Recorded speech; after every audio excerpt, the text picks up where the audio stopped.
I write a lot and think a lot about technology because it's a big part of how change does or doesn't happen. And I think seeing it clearly can help you sort of see the difference between those two things. And then this is maybe going to sound a little bit obnoxious, but I really I don't see the point of cynicism. Like, I get it. It's 2025. Things are bleak. I feel cynical sometimes. I'm not above it. I'm not trying to say that. But cynicism just always returns us to the status quo, right? Like, there's no movement or progress in cynicism. It leads to inaction, to apathy, to stuckness, to a feeling and sense of inevitability that the world is sort of happening to you. And that's just not true.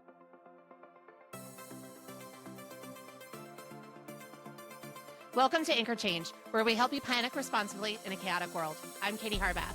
I've navigated impossible trade-offs in tech, politics, and my personal life for decades. I know that can be lonely. As a Midwesterner who spent 20 years in Silicon Valley and DC, it's taken me a while to figure it out. I still am. One thing that helps me is hearing the stories of other people forging their own paths. Because in a world of complexity, you don't have to navigate it alone. Welcome to Anchor Change.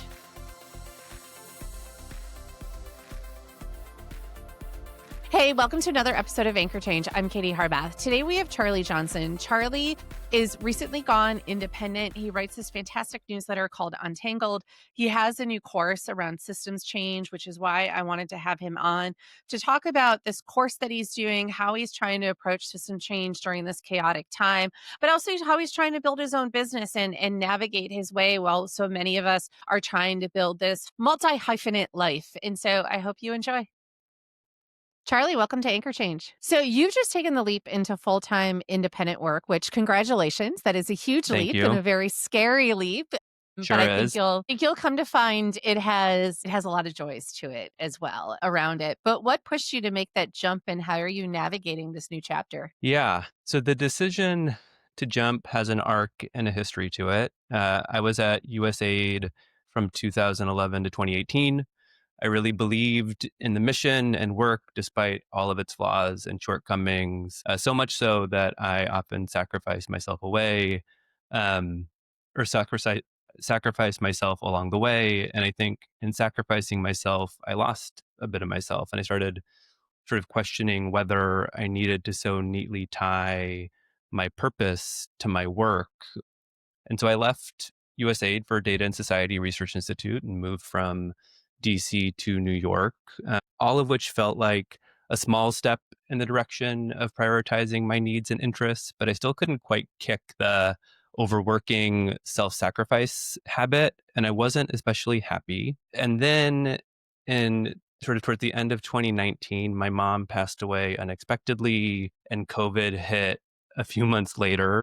And I just found myself, in a one-bedroom apartment in Brooklyn as sirens were blaring in the background, asking myself questions like, what would it feel like to experience more joy and lightness in my days? Like, what would it feel like to reclaim more of my time and spend it in ways that felt just a little bit more like freedom? And, long story short, I followed that feeling. I ended up moving to Los Angeles, California, and launching Untangled because I love to learn, I love to write, and I love to teach. And I've been writing Untangled now for 4 years. It's actually the 4-year birthday this month, and more recently developed a course on systems change for tech and society leaders. And just a month ago, left my job at Data and Society to try and make this all real. In terms of how I'm navigating it, I told a friend the other day that some days independent work feels like freedom, and some days that freedom feels a lot like precarity and insecurity. So,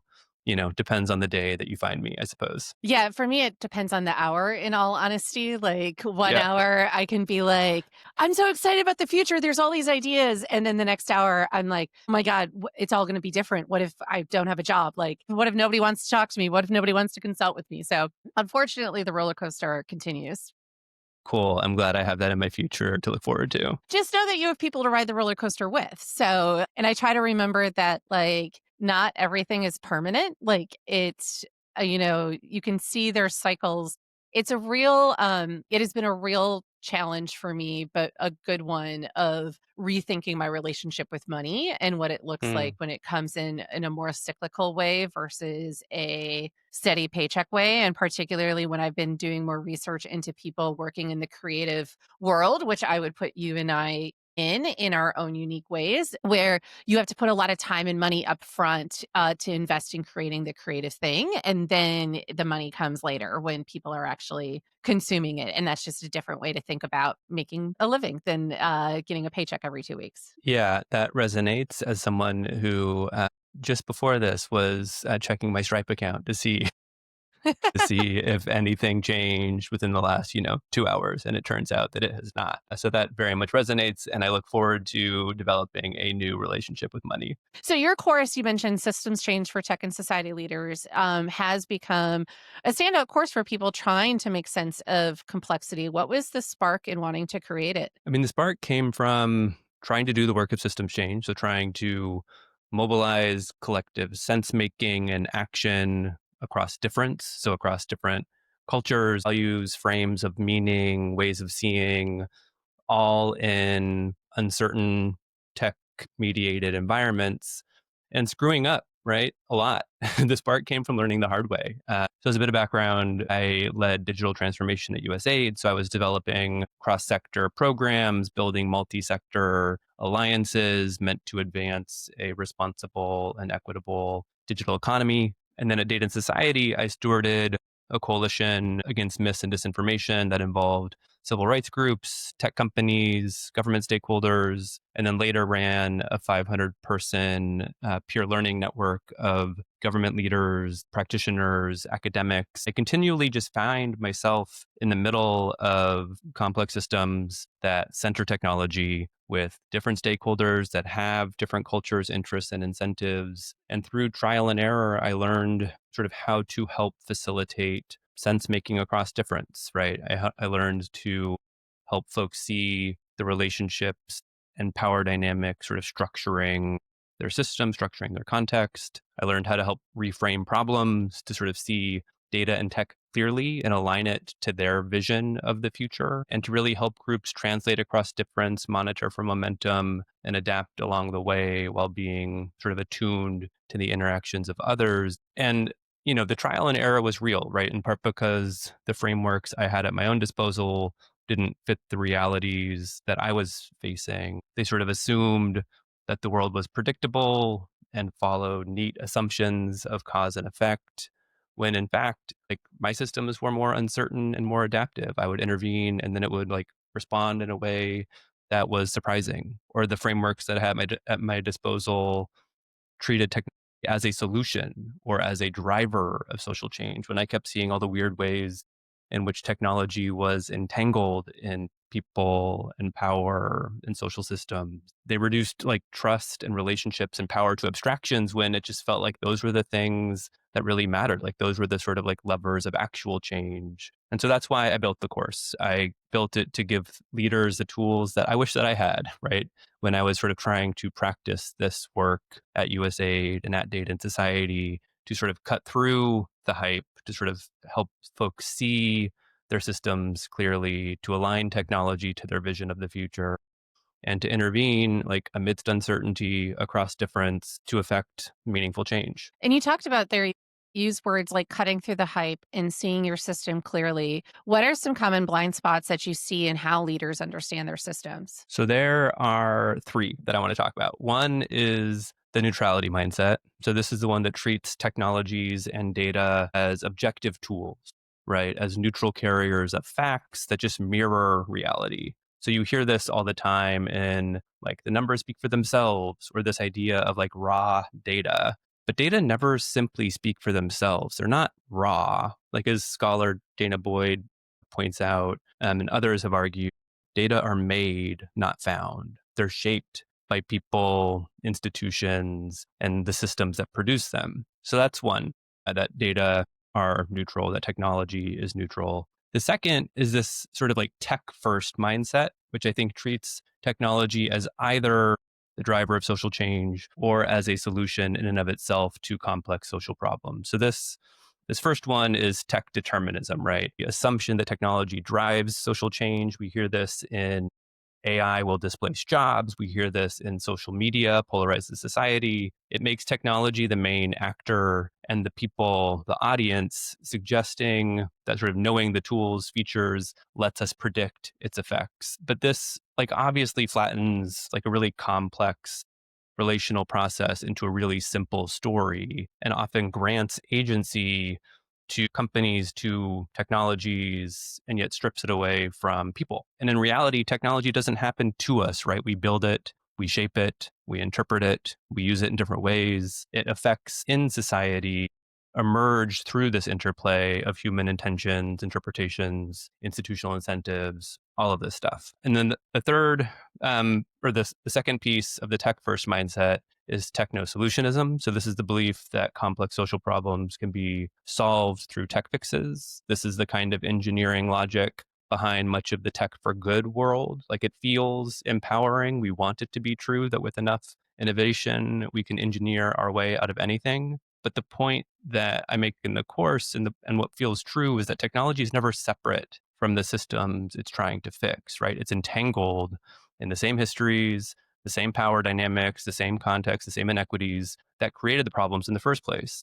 And so treating it as a sort of standalone separate thing often reinforces those dynamics. So there's the blind spots created by a neutrality mindset. There are the blind spots created by the tech first mindset. And then the third one that I wanted to talk a minute about is the if then mindset, right? The if then mindset treats organizational systems like machines, break them into parts, measure what's quantifiable, ignore what's not, and assume linear cause and effect, that if we do X, Y will result, right? That logic underpins, I would say, most theories of change and kind of offers the illusion of control that we can predict outcomes. But anyone who's worked in an organization knows that the system that they're working within doesn't mirror a machine, that they're dynamic, they're adaptive, they're unpredictable, that the whole is often more than the sum of their parts, and that what matters most, so things like trust and power and culture and beliefs, can't be easily measured. And so, if then thinking feels safe, but it kind of obscures this truth that we live in systems that are alive, that are evolving, that the future's not a neat theory of change away. That reminds me of a book. I don't know if you and I've talked about this called Thinking in Bets, where they talk about the difference Hmm. between you can have really sound decision making, but you may have a bad outcome from it. Mm. And Hmm. oftentimes people will assume that if there was a bad outcome, you had bad decision making Right. processes, where you could actually have very sound decision making processes. But the outcome, because like you said, things change, other factors come into play. It doesn't have the outcome that you have, but oftentimes people will conflate those two things together rather than separating them out in looking at that. I'm curious when you say kind of it sounds like one of the things you're saying is align technology with your vision of the future, not the other way around. Don't align your vision of the future with where technology is. What does that look like in practice? So, I mean, if we start from the sort of premise that the context or system we're trying to change, so pick your organization, right? If you're starting from the point that that context is uncertain, that it's adaptive, and that it's unpredictable, then strategic interventions that map forward in time, right, that have these sort of if then theories of change must be replaced by those that map backward from the future. So this is because complex systems don't follow cause and effect logic, and because our beliefs, values, and stories often quietly constrain what we think is possible, that we need to sort of think with the future. We need to use it as a kind of tool. And so in my course, I guide participants through a structured exercise to map backwards from the future they want to realize, to determine how their system might need to change to move in that direction. And then within that context, what role technology might play or not. And so you would start with the outcomes. These are social, economic, political, relational, that you want to see in the world. You would describe what that looks like. You would describe what it feels like. You would imagine what different organizations and actors would be saying and doing in that world. You'd use that to come up with a new purpose statement and sort of directional goal. And then we would start to map backwards to think through what would need to be true for that future to exist, right? So what relationships information flows, power dynamics, like what would need to change to have helped realize that future. And it's worth saying that, I'm intentionally sort of decentering technology here, right? I'm not shoehorning it into the future and assuming that it plays an important role, though it might. But I'm trying to avoid starting from the question, like, what's my AI strategy or what's my tech strategy? And rather starting from the question, like, what direction do I want to move my system in?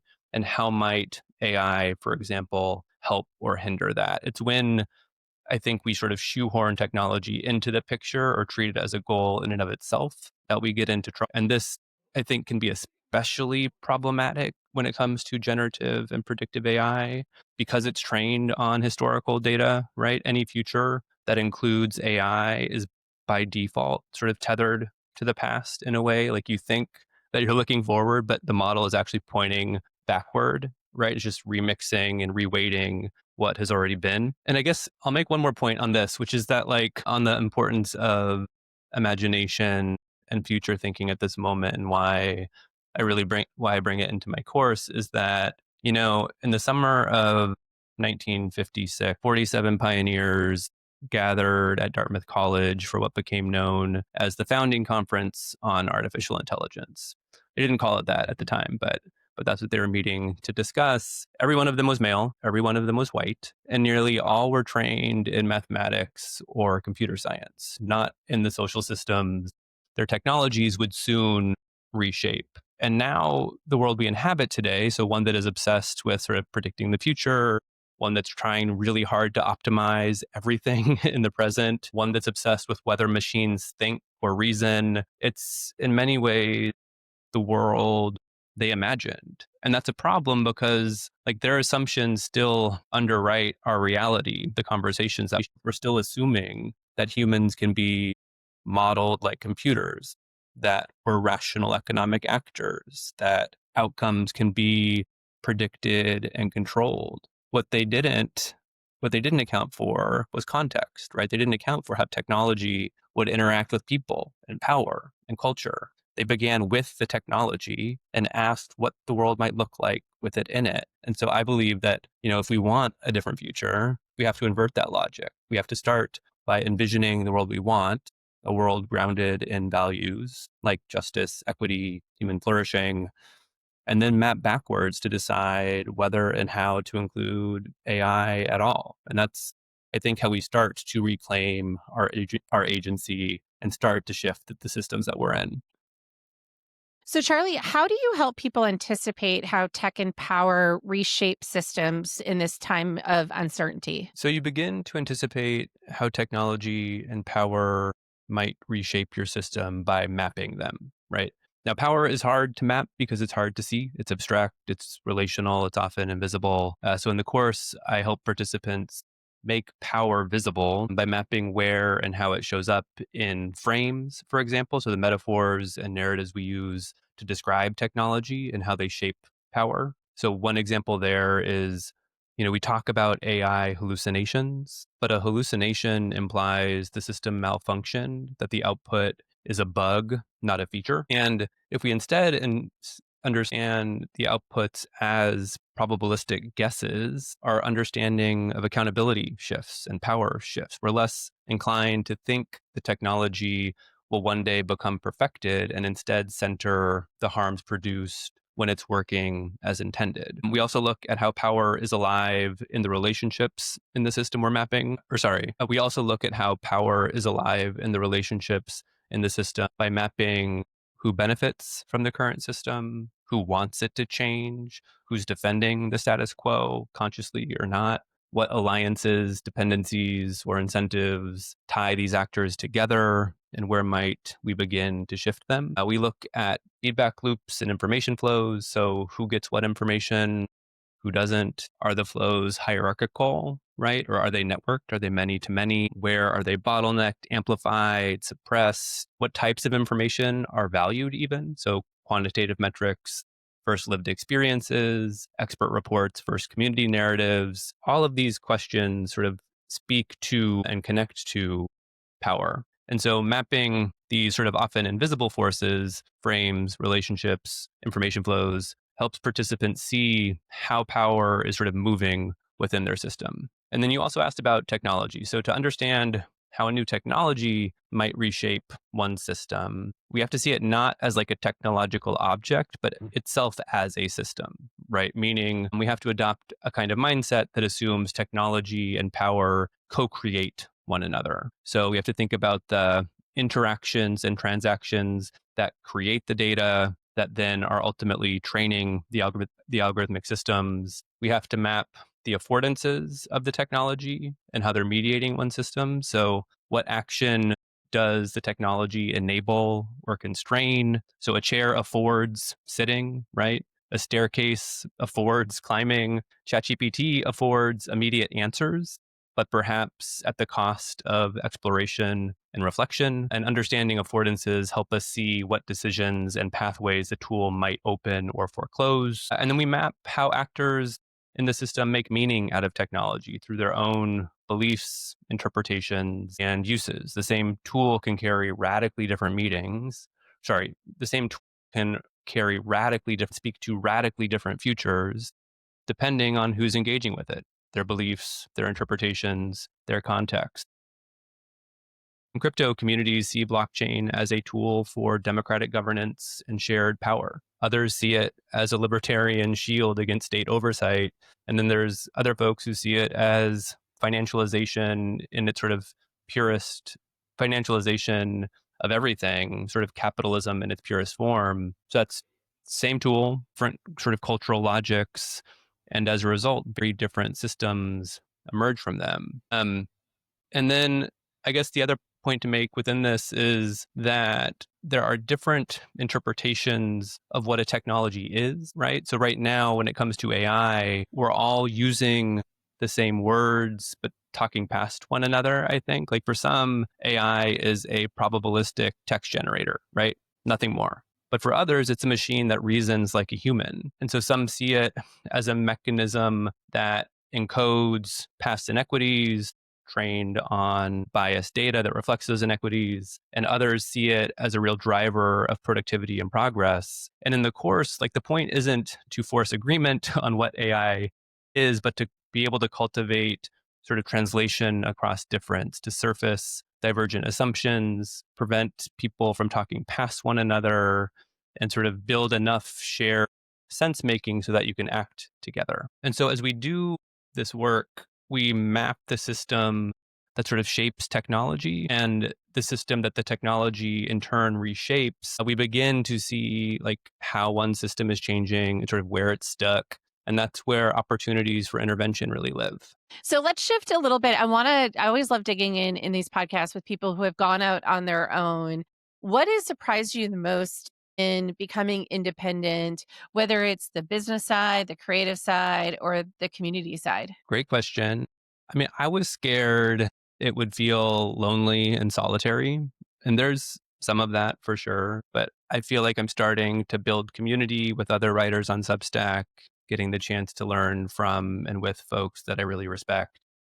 And I've started to sort of build the community of people that I want to collaborate with on consulting and other writing projects, which has given me a lot of joy. On the business side, I didn't quite internalize that you have to do all of the things. Like I often hear sort of well established creators on podcasts talk about, well, just build a team to help you do the marketing and event planning and the financial stuff so you can focus on what you love to do and what you're good at. And like, sure, like one day when I make a lot of money and I can hire a team of people, that sounds great. But in the interim, it's just me doing all of the things. And I'm not good at all of the things. And so I really appreciate, for example, you giving me the space and time to talk about my course. But when I try and turn frameworks like complex systems or socio-technical systems or power into marketing copy, like it doesn't sound great. And I know every time I even use those words, I'm like creating distance between myself and the people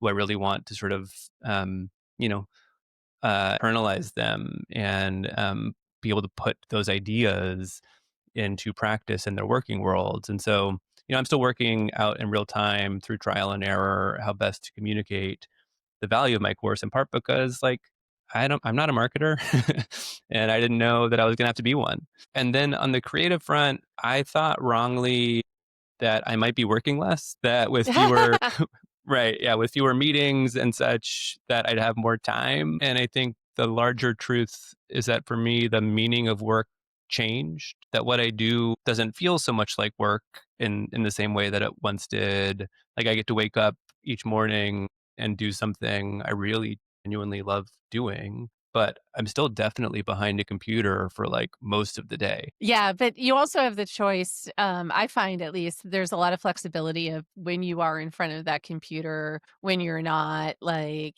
again, it's trade-offs and what that all looks like. And one of those is like you're a multi hyphenate now, right? Like you're writing, you're teaching.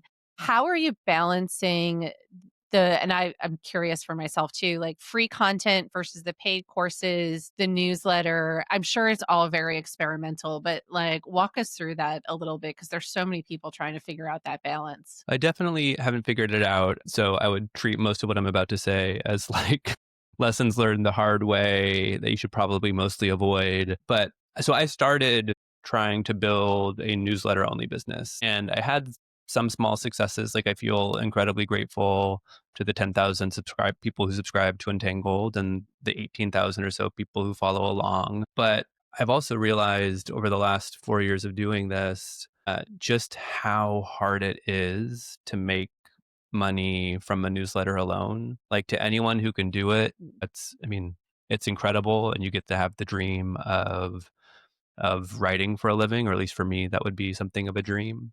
But it's hard. And so over the last year, I've sort of pivoted my own thinking of Untangled, not as a sort of newsletter first business, but as a sort of course and workshop first business, where the newsletter is the kind of top of funnel, as folks say, and some percentage of those people over time will hopefully, God willing, sign up for my course or workshops. And so I've been running, as we've talked about, the course for the last year or so, but the workshops are a new addition and will launch in early 2026. The background there is like, as I was building the course, I developed what became a kind of monstrosity, like a 200-page playbook full of like 30 plus tools and frameworks that people can use to put the course material into immediate practice. And I realized over the summer that I could develop, like 1 to 2 hour long workshops on these tools and frameworks for people who might not actually want to participate in the entire course, but who might want to learn how, for example, to map the relationships in their system, or how to map information flows or feedback loops, that kind of thing. And so that's the direction I'm heading. In terms of sort of paid versus free content, like I still paywall some of my writing. I should probably paywall more of it, but I haven't. And I'm forever grateful to my paid subscribers, but I would say that at this point, that the value of a paid subscription to Untangled comes less from restricting access to certain content and more from access to workshops and trainings. Very cool. And how are you growing your audience just overall? I mean, there's been so many changes just even in the Substack Yeah. recommendation system over the last couple of months that it's really messed with mine or just how I think about it. But how are you seeing that and what's worked well and what hasn't gone in the way you've expected it to? Yeah. Have you also noticed like a massive drop off Yeah. Yeah. in It's subscribers? like I'm staying even. Yeah. I tend to have a lot of unsubscribers and new subscribers, and then I'll have something that will bump it up, growth plateau Yeah. versus the steady sort of up that it was earlier this year. That's exactly like what my graph looks like these days. I mean, the number one way over the last 4 years anyway that I've grown has come from Substack's recommendation feature. That thing has been a godsend. I have roughly, I think, like 70 newsletters recommending Untangled, and that's constituted like a not insignificant percentage of my subscriber growth. And like I found it very useful to build community with and collaborate with other writers, like engaging with their ideas, picking their brains, having them on my podcast. It wasn't necessarily an intentional strategy from the jump, but like it turns out that when you engage with people from a place of authenticity and interest, and promote their work, like they'll return the favor. And then in terms of what hasn't gone as expected, I don't know about you, but I haven't figured out how to use notes. Like like when Substack launched notes, I thought, "Oh, okay, like this will help people find my writing. This is great." But I don't think the algorithm likes me that much. Like what I write on there rarely gets much traction or engagement. And then simultaneously I feel almost a resistance in my own body to like write for the algorithm. Like I don't want to do the rage bait thing. It's not me. It's not authentic to who I am. I don't want to do the hot take thing. I don't tend to have hot takes. Like I tend to have like cold, measured takes that every once in a while includes a joke. But it's all to say that I haven't figured out how to crack the social media part of Substack while still being true to sort of my voice. Have you seen one of their engineers actually wrote a piece about how they changed the recommendation algorithm? And one of the things is both for recommendations of Substacks, but then I think this is also for notes where it's trying to look at sort of a bit more of like, what is the reader interested in right in that Mm, moment, as well as like mm, a little bit over time, but and that could shift. So like I might be big into, I think they use the example of like poetry right now. And so I might be looking at a bunch of poetry substacks. And so it wants to feed me that for a while. But then if I shift to, let's say, more political stuff because it's an election time period, then like that stuff. And when you said there about not doing hot takes, I was like, oh, I wonder if that's hot takes, like actually if that incentivizes it or not. Like it's just mm, interesting to see how they're trying to they approach it differently than other social networks, but then that makes it challenging for those of us who are creators to sort of understand how you work with that. I'm actually working with a Substack coach on it right now. Her name's Amanda Hilton with the Publishing Spectrum oh, as we're cool. trying to kind of figure out like what this might look like. So I'll keep you posted as we try to figure all of that out because we're all trying to it's a tough thing to navigate. And I also learned too that I realized that if you haven't opened a Substack in a while, then Substack will unsubscribe you from it. So Okay. because I got a notice myself from one, and I was like, oh, I wonder if that's why I'm getting all these unsubscribes because.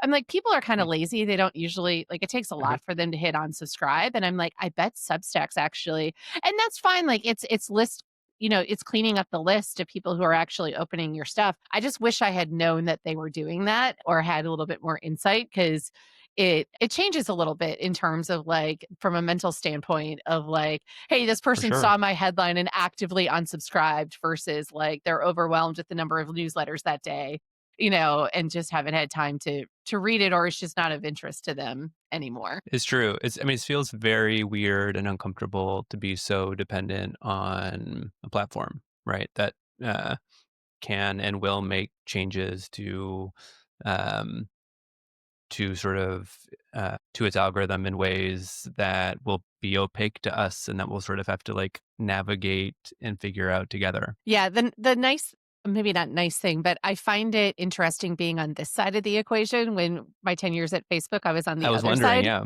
of the equation.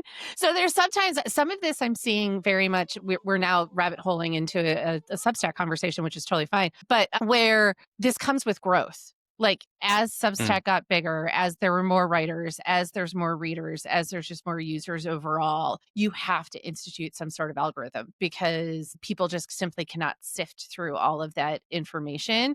And then also how people consume information is constantly changing.